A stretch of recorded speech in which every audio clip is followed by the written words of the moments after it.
एक दफा का जिक्र है कि एक गांव था जहां मिट्टी के कच्चे घर बने हुए थे।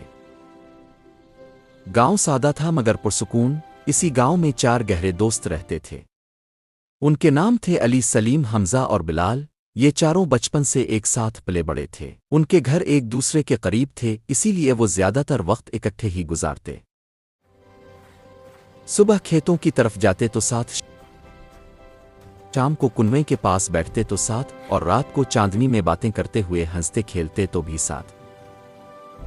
उनके घर बहुत सादा थे। कच्ची दीवारें, मिट्टी के फर्श, पुराने लकड़ी के दरवाजे और छतों पर फूस। अगरचे उनके दिल अमीर थे लेकिन हालात कमजोर थे। एक दिन चारों दोस्त गांव के बाहर बैठे सूरज को गुरूब होता देख रहे थे। दीवारों पर मिट्टी की रंगत और पुरानी दरारें साफ नजर आ रही थी। अली ने आह भरते हुए कहा, यार हमारा गांव कितना उदास लगता है। अगर ये घर जरा खूबसूरत होते तो दिल खुश हो जाता। अगर हमारे घर थोड़े से ज्यादा खूबसूरत होते तो हमें बहुत खुशी होती। सलीम ने मुस्कुराकर जवाब दिया। खूबसूरत? इसके लिए पैसों की जरूरत होती है और हमारे पास पैसे नहीं हमजा है। कुछ देर खामोश रहा, फिर बोला, तो क्या हुआ अगर हमारे पास पैसे नहीं हैं? क्या इसका मतलब ये है कि हमें कोशिश ही नहीं करनी चाहिए? बिलाल की आंखों में क्यों ना चमक हम आ अपने गई। घर खुद रंग करें। हम में से हर एक की थोड़ी सी मेहनत बहुत बड़ा फर्क पैदा कर सकती है। चारों ने एक दूसरे की तरफ देखा। पहले तो सबको यह ख्याल अजीब लगा, मगर फिर आहिस्ता आहिस्ता सबको अच्छा लगने लगा। आखिरकार उन्होंने फैसला कर लिया कि वो मिलकर बाजार जाएंगे और जितना हो सके रंग खरीद कर आएंगे। चलो स्कूल की पॉकेट मनी बचाया करें। हर दिन जो थोड़े से सिक्के मिले उन्हें एक छोटी सी डब्बी में डाल दिया करें। है उन्होंने पैसे जमा करना शुरू किए। स्कूल से जो थोड़ी बहुत जेब खर्च मिलती थी, इसे वो रोज एक डब्बे में डाल देते। कई दिनों तक सब्र के साथ पैसे जमा होते रहे, यहाँ तक कि इतने हो गए कि वो रंग खरीद सके। अगले दिन सुबह सवेरे वो चारों गांव से बाजार की तरफ रवाना हो गए। रास्ते में वो ख्वाब देखते जा रहे थे कि उनका गांव कैसा नजर आएगा। बाजार पहुंचकर उन्होंने सस्ते मगर शोख रंग, चने, नीला, पीला, सब्ज और गुलाबी।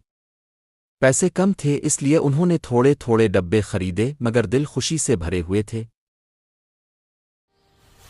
जब वो वापस गांव आए तो सबसे पहले उन्होंने अपने अपने घरों की दीवारें साफ की, फिर रंग घोले और काम शुरू कर दिया।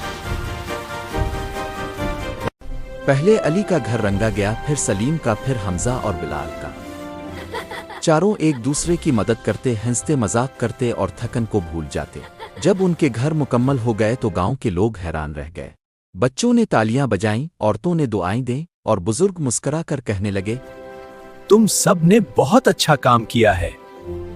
इसी वक्त हमजा ने कहा, अगर हम सिर्फ अपने घरों तक ही रुक गए तो ये खुदगर्जी होगी। क्यों ना पूरा गांव रंग दें। ये सुनकर सब चौंक गए। सलीम ने कहा, ये तो बहुत बड़ा काम है। बिलाल ने हंसते हुए कहा, बड़े काम मिलकर किए जाएं तो आसान हो जाते हैं। अगले दिन से चारों दोस्त बारी बारी गांव के घरों को रंगने लगे। जिस घर के पास रंग ना होता वो अपने पास से लगा देते। कुछ लोग खुद भी मदद के लिए आगे आ गए। देखते ही देखते पूरा गांव एक खानदान बन गया। चंद दिनों में गांव का नक्शा ही बदल गया। हर तरफ रंग, खुशी और जिंदगी नजर आने लगी। जो गांव पहले उदास लगता था अब दौर से ही चमकता दिखाई देता। चारों दोस्त एक शाम फिर इसी जगह बैठे जहां से यह ख्याल शुरू हुआ था। अली ने मुस्कुराकर कहा, हमने साबित कर दिया कि छोटी सी बचत भी बड़े ख्वाब पूरे कर बिलाल सकती ने है। आसमान की तरफ देखते हुए कहा, जब दोस्त साथ होती हैं तो नामुमकिन भी मुमकिन बन जाता है।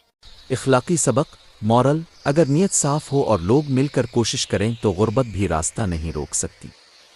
असल दौलत पैसा नहीं बल्कि इत्तेहाद, मेहनत और दूसरों के लिए अच्छा सोचना है।